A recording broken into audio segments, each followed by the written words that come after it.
සුබ දවසක් සියලු දෙනාටම.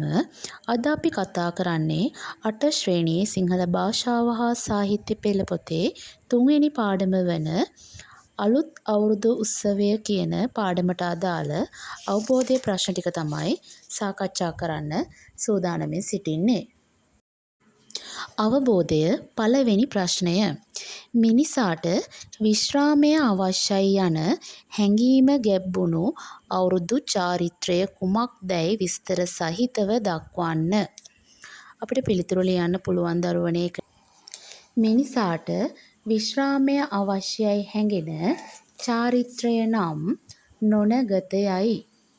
නොනගතයේදී සියලු වැඩ අත්හරිනු ලැබේ. දෙවැනි ප්‍රශ්නය. පිරිසිදු බව හා නැවුම් බව ප්‍රකට වන අවුරුදු චාරිත්‍ර කිහිපයක් නම් කරන්න. පිළිතුර. ලිපගිනි මෙලවීම, පරණ අවුරුද්දට ස්නානය. අංක 3. අවුරුදු සිරිත්වලදී දේශීය වෛද්‍ය ක්‍රමයට මුල් තැන ලැබෙන අවස්ථා දෙකක් සඳහන් කරන්න. පිළිතුර.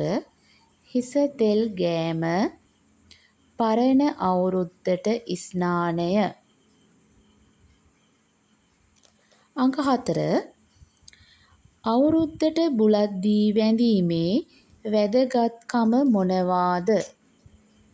පිළිතුර.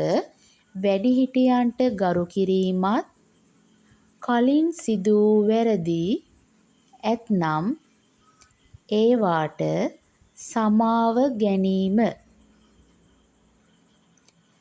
අංක 5. අවුරුදු ක්‍රීඩා කිරීමේ අර්ථය ලෙස ඔබ දකින්නේ කුමක්ද? පිළිතුර. අවුරුදු ක්‍රීඩා කිරීමෙන් සාමූහික සබඳතා අලුත් වේ. ශාරීරික ව්‍යායාම ලැබීම හා සතුට උදා වේ. ස්තුතියි.